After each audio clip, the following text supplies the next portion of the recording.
دوسرا سوال انہوں نے کیا ہے، انہوں نے کہا ہے کہ تفسیر اتقان اور بخاری شریف جلد دوم میں جو باب جنابی جمع قرآن میں آئے، جمع کرنے کا قرآن ایک باب آیا بخاری شریف میں جلد دوم میں، انہوں نے کہا ہے کہ حضرت زید بن ثابت رضی اللہ تعالیٰ عنہ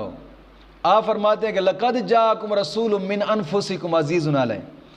میں یہ جو آیت ہے نا، میں نے اس جگہ کو تمام جگہوں پر تلاش کیا ہے لیکن کہیں سے بھی نہیں ملی۔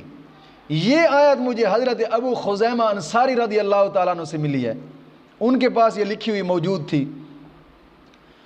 جیسے یہ آیت بڑی مشکل سے ملی ہے تو اور آیتیں بھی اسی طرح گم ہو گئی ہوں گی، انہوں نے سوال کیا ہے۔ یا پھر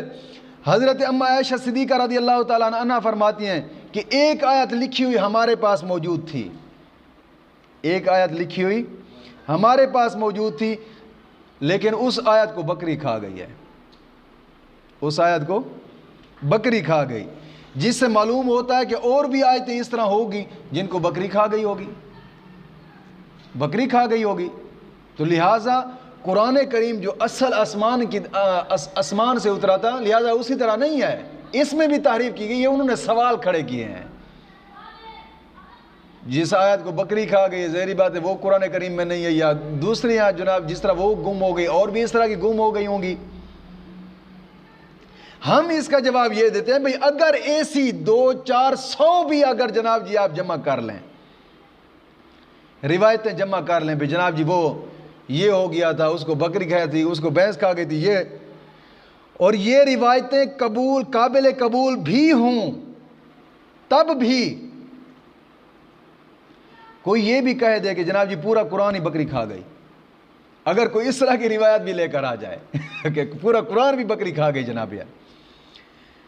تب بھی اصل قرآن موجود ہے کہ جناب جی اصل قرآن کا ایک لفظ بھی ضائع نہیں ہو سکتا، جتنا بھی کہتے ہیں کسی کو بکری کھا گئی یا کس کو بھینس کھا گئی، کیا ہوا؟ قرآن پاک کا دار و مدار تورات، زبور، انجیل کی طرح 2-4 نسخوں پر نہیں تھا کہ جناب علی یہ گم ہو جائیں، بلکہ مسلمانوں کے سینوں میں بھی تو یہ موجود ہے، اور اس وقت بھی صحابہ کرام کے سینوں میں بھی موجود تھا۔ ہاں تو کاغذ کو بکری اور گائے بھینس تو کھا سکتی ہے، کھا سکتی ہے،